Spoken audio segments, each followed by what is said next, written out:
दोस्तों नमस्कार, मैं सुमित चीमा स्वागत करता हूं आपका आज की एक नई वीडियो में। आज की वीडियो में हम जिस ट्रैक्टर के बारे में बात करने वाले हैं ये है महिंद्रा का novo 605 DI PS 4 wheel drive variant. ये नॉन CRDI मॉडल दोस्तों रहने वाला है, जो कि 50 HP की कैटेगरी का यानी कि 50 HP के सेगमेंट का ट्रैक्टर रहने वाला है।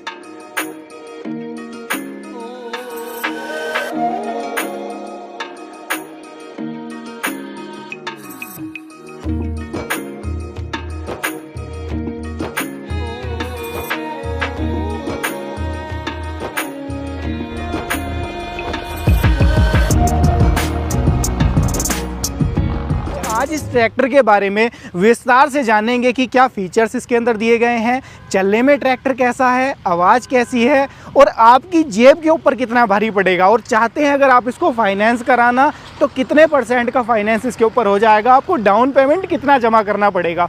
वीडियो को आप शुरुआत से लेकर के अंत तक देखना, आपको आपके सारे सवालों के जवाब मिल जाएंगे। और साथ ही साथ आप इतना भी जान पाएंगे कि आज के समय में क्या आपके लिए ये ट्रैक्टर खरीदना वैल्यू फॉर मनी रहेगा, क्या आपके काम को देखते हुए ये ट्रैक्टर आपके बजट में फिट बैठेगा। तो सारा कुछ आज की वीडियो में क्लियर करके चलेंगे दोस्तों। तो चलिए दोस्तों, बिना देरी के वीडियो में आगे बढ़ते हैं और शुरुआत करते हैं शुरू से। तो दोस्तों शुरुआत कर लेते हैं इसकी फ्रंट से ही। फ्रंट का जो डिज़ाइन है, जैसा कि आपको पता है कि नोवो सीरीज़ का ये जो डिज़ाइन है ये कंपनी लगातार इसको मेंटेन कर रही है।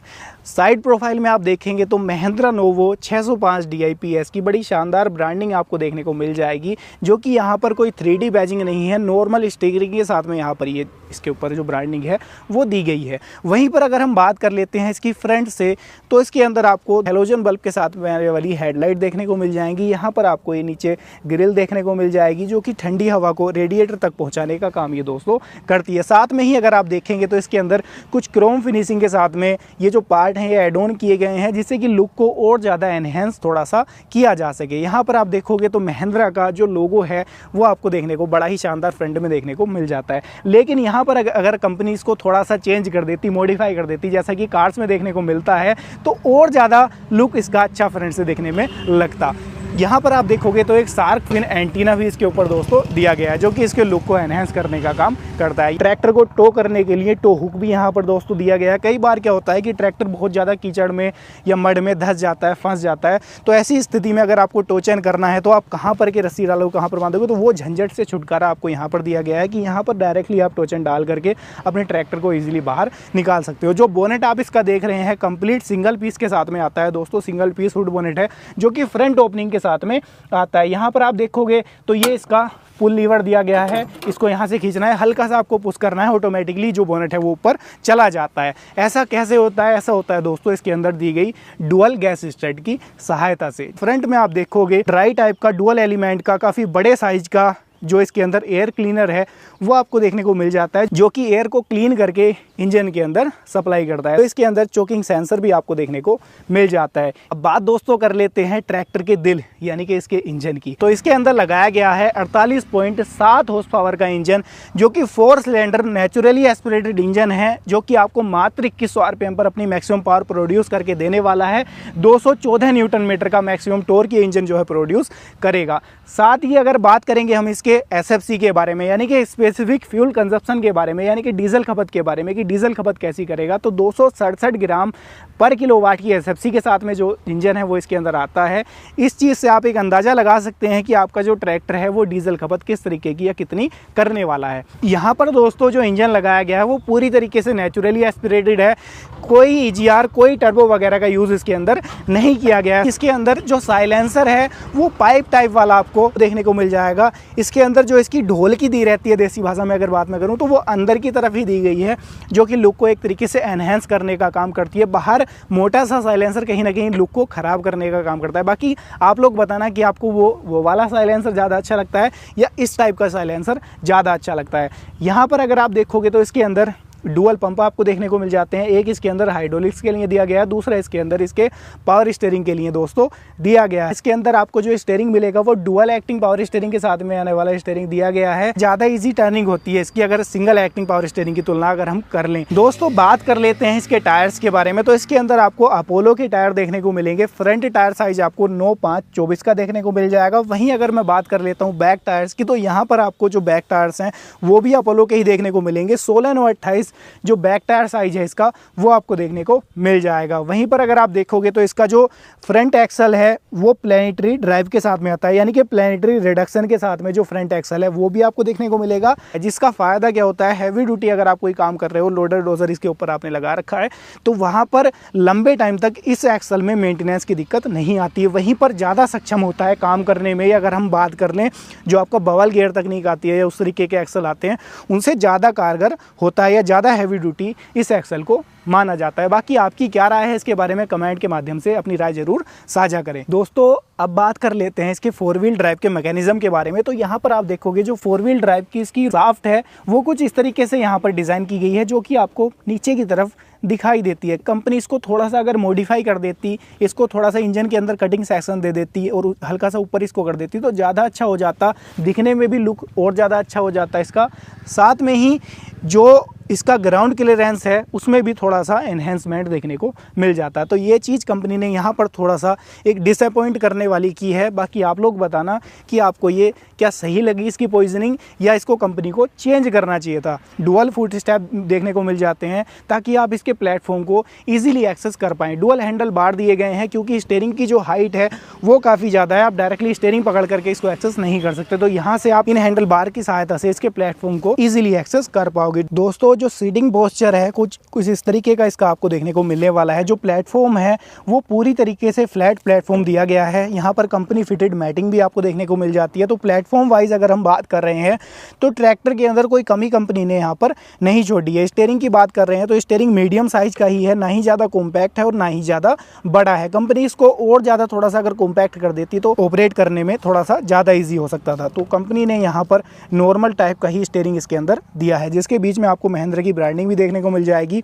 और जो इसका डैशबोर्ड है वही सिंपल सा छोटा सा डैशबोर्ड आपको देखने को मिल जाएगा, लेकिन ये छोटा होने के बावजूद भी सारी कुछ इंडिकेशन आपको दे देता है। पूरी तरीके से डिजिटल डैशबोर्ड है, ये शो आपको एनालॉग तरीके से जरूर करेगा, लेकिन ये पूरा ही डैशबोर्ड डिजिटल इसके अंदर दिया गया है। यहाँ पर आप देख रहे हो ये इसके आरपीएम आपको यहाँ पर शो करेगा, डिजिटली तरीके से भी और एनालॉग दोनों तरीके से आपको आरपीएम शो करेगा। यहाँ पर ट्रिप शो करेगा, आवर शो करेगा, फ्यूल और जो आपका टेम्परेचर है वो सारा कुछ आपको यहाँ पर इसके अंदर ये शो करने वाला है। साथ में ही अगर आप देखोगे तो इस तरफ कुछ ब्लिंकेशन के लिए लाइट्स दी गई हैं और इस तरफ भी कुछ ब्लिंकेशन के लिए लाइट्स जो हैं वो दी गई हैं।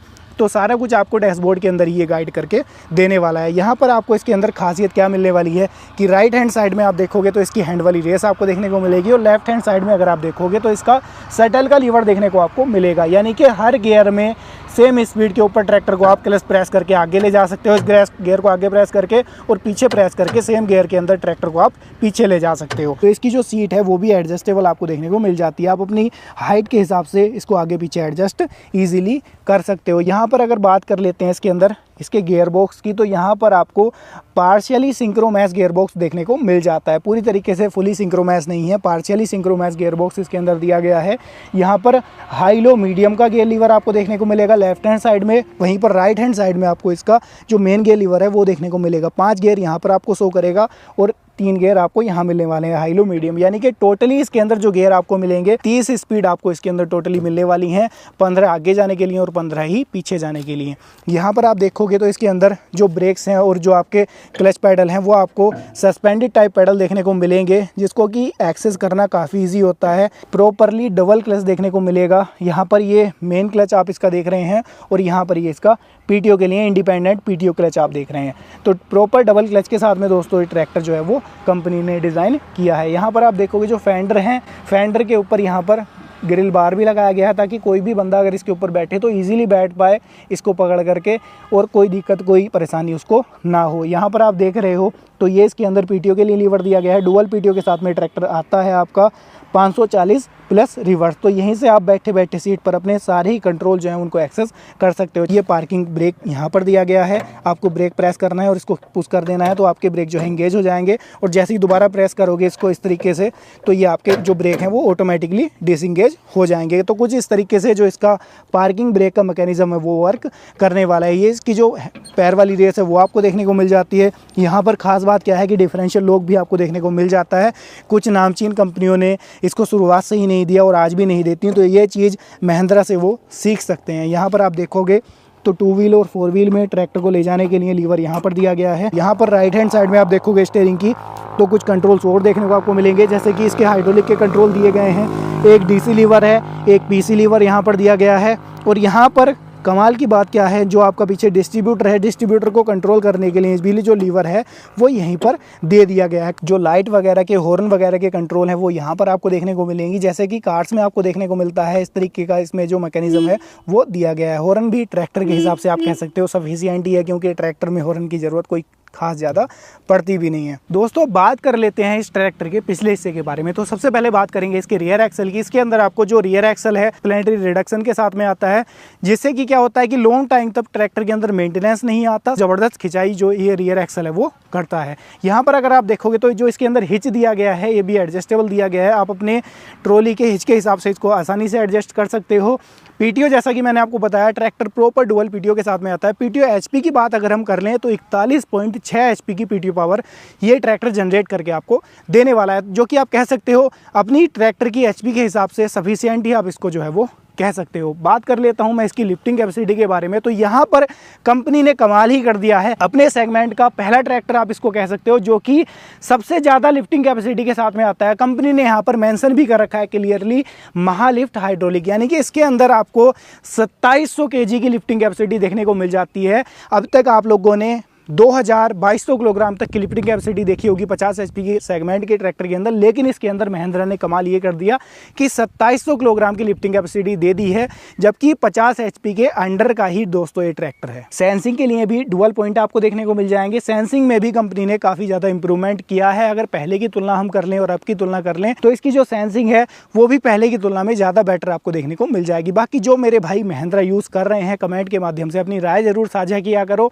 कि आपको इसकी जो हाइड्रोलिक है, जो सेंसिंग है वो किस तरीके की लगती है। यहाँ पर आप देखोगे तो मैंने आपको बताया था डुअल डिस्ट्रीब्यूटर यहाँ पर कंपनी फिटेड मिलेंगे। आपको प्रेशर का कोई भी इंप्लीमेंट चलाना है, हाइड्रोलिक हैरो चलानी है, या आपको चलाना है प्रेशर कल्टीवेटर, या आपको एमबी प्लाव चलाना है रिवर्सेबल वाला, तो आसानी से आप चला सकते हो। अलग से आपको इसके ऊपर कोई डिस्ट्रीब्यूटर डीसीबी वाल्व फिटिंग कराने की जरूरत नहीं पड़ेगी। दोस्तों बात कर लेता हूँ इसके इंडिकेटर्स की। तो यहाँ पर आप देखोगे जो इंडिकेटर्स हैं उनकी थोड़ी सी डिजाइनिंग में आपको चेंज देखने को मिलेगा, लेकिन जो इंडिकेटर हैं वो अभी भी आपको नॉर्मल टाइप के ही हैलोजन बल्ब के साथ में आने वाले देखने को मिल जाएंगे। यहाँ पर कंपनी इनको थोड़ा सा अपग्रेड कर देती, एलईडी दे देती तो ज़्यादा अच्छा हो जाता है। इसके लुक के हिसाब से 4 चांद ट्रैक्टर को लग जाते, लेकिन कंपनी अभी भी उनको जो है कंटिन्यू कर रही है। यहाँ पर जो बैकलाइट है वो भी टिपिकल स्टाइल के साथ में आने वाली सेम आपको देखने को मिल जाती है, जो कि महिंद्रा के लोअर मॉडल में देखने को मिलती है, जो कि 575 या 585 जैसे मॉडल्स, 265 जैसे मॉडल्स में भी आपको सेम बैकलाइट देखने को मिलती है। तो वही बैकलाइट भी इसके अंदर आपको देखने को मिलने वाली है। यहाँ पर भी कोई चेंज देखने को नहीं मिलेगा।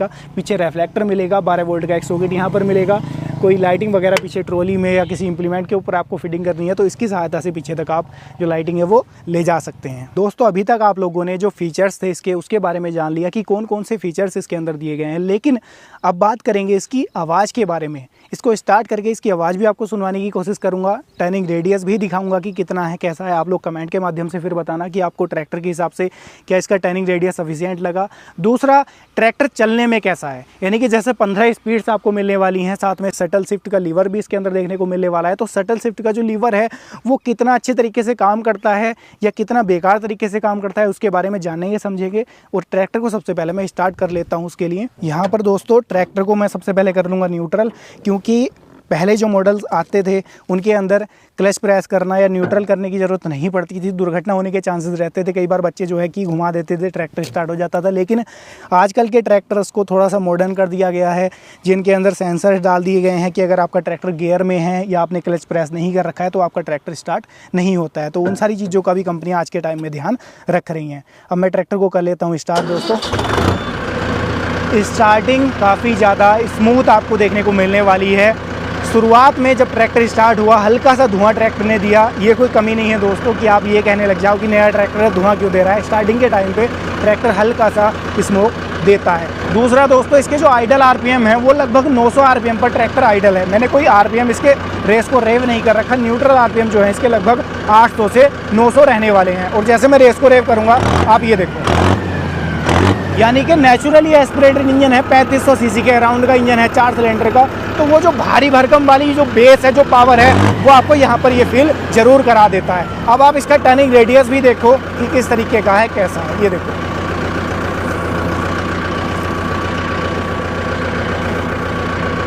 स्टीयरिंग ऑपरेट करने में बिल्कुल इजी है, कोई ऑपरेट करने में दिक्कत नहीं होती। साथ में ही जो टर्निंग रेडियस है वो भी आपको इसके अंदर अच्छा खासा देखने को मिल जाता है। 4x4 और 9/5/24 का बड़ा टायर साइज होने के बावजूद भी जो स्टीयरिंग है वो पूरा इसका टर्न ले लेता है। लेकिन यहाँ पर एक छोटा सा कंपनी अगर सुधार कर देती, जो स्टीयरिंग का साइज है इसको थोड़ा सा कॉम्पैक्ट कर देती और मॉडर्न लुक दे देती, तो 4 चांद इस ट्रैक्टर को दोस्तों लग सकते थे। लेकिन यहाँ पर कोई चेंज कंपनी ने नहीं किया है। अब बात कर लेते हैं इसके ऑपरेशन की, यानी कि चलने में ट्रैक्टर कैसा है। लो के फर्स्ट गियर के न्यूट्रल आरपीएम की जो चाल है वो आप देख पा रहे हैं। यहीं पर अगर मुझे ट्रैक्टर को बैक लेकर के जाना है, कुछ नहीं करना है, क्लच प्रेस करना है, ये शटल का लीवर पीछे करना है और मेरा ट्रैक्टर पीछे जाने लग जाएगा। यानी कि जो शटल का लीवर है वो टू द पॉइंट काम दोस्तों यहाँ पर करता है। ये आप देखो, सेम गियर में आगे सेम गियर में पीछे ट्रैक्टर चला जाता है। लेकिन अब बात कर लेते हैं हाई गियर की। तो ये हाई गियर की चाल आप देख रहे हो, आइडल आरपीएम है, कोई आरपीएम रेस मैंने रेव नहीं कर रखी है। यहीं पर क्लच प्रेस किया, शटल का लीवर पीछे किया, ट्रैक्टर मेरा पीछे जाने लग गया। तो ऑपरेट करना दोस्तों बड़ा इजी है ट्रैक्टर को। आप लोगों ने फर्स्ट गियर की चाल देखी, ये सेकंड गियर की चाल आप देख रहे हो, ये सेकंड गियर की चाल है। यानी कि चाल में जो डिफरेंस है वो गियर के हिसाब से इसके अंदर आपको देखने को मिलेगा। ये थर्ड गियर की चाल दोस्तों देख रहे हो। यहीं पर मुझे बैक ले करके जाना है तो शटल के लीवर को जस्ट पीछे करूँगा, ट्रैक्टर मेरा पीछे जाने लग जाएगा। ये देखो, सेम स्पीड रहेगी, सेम आरपीएम रहेंगे। ये शटल के लीवर की सहूलियत आपको दोस्तों देखने को मिल जाती है। ये आपको अब मैं इसको डाल लेता हूँ दोस्तों टॉप गियर के अंदर। क्या ये ट्रैक्टर टॉप गियर के अंदर नॉर्मल आइडल आरपीएम पर ऑपरेट होगा? ये देखते हैं। जी हाँ दोस्तों, ये देखो, हल्का सा ट्रैक्टर ने शुरुआत में स्मोक दिया, ट्रैक्टर ने आरपीएम भी ड्रॉप किए, लेकिन हाँ आइडल आरपीएम पर ही जो ट्रैक्टर है वो टॉप गियर में भी चलने लग जाता है। ये देखो दोस्तों, जो ट्रैक्टर है चलने में वाकई में ही ज़बरदस्त है। कोई चलने के पॉइंट ऑफ व्यू से मुझे इसके अंदर कमी नज़र नहीं आई। स्पेस के मामले में भी कोई कमी नहीं है। मेरी हाइट लगभग 6 फीट के अराउंड है और मैं बिल्कुल कंफर्टेबली इसके ऊपर बैठ पा रहा हूँ और इसको इजीली ड्राइव कर पा रहा हूँ। सिंगल हैंड से मैं इसको ड्राइव कर सकता हूँ क्योंकि सारे जो गियर लीवर हैं या गियर लीवर की पोजीशनिंग है वो बिल्कुल मेरी रेंज में ही देखने को यहाँ पर मिल रही है। ये देखो, और इतने कम जगह में जो ट्रैक्टर है वो टर्न ले रहा है विदाउट ब्रेक के साथ में, आप ये देख रहे हो।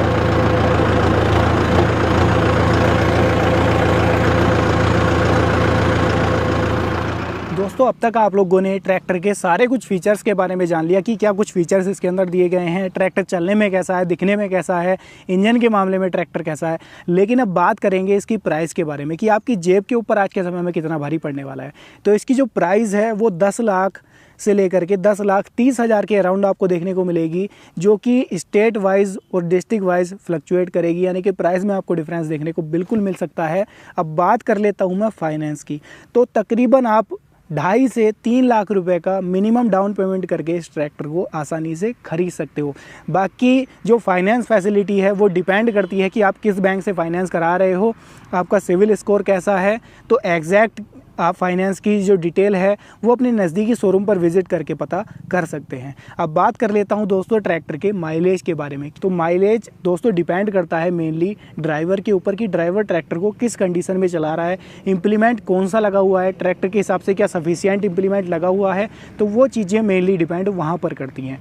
अब बात करें अगर इस HP कैटेगरी के हिसाब से, तो अगर आपकी एक मीडियम सोइल है तो आप इसके पीछे बड़ी आसानी से 11 फाली का या 13 फाली का कल्टीवेटर चला सकते हो। जहाँ पर मिट्टी ज़्यादा हार्ड है तो वहाँ पर 9 फाली या 7 फाली का कल्टीवेटर आप आसानी से इसके पीछे चला सकते हो।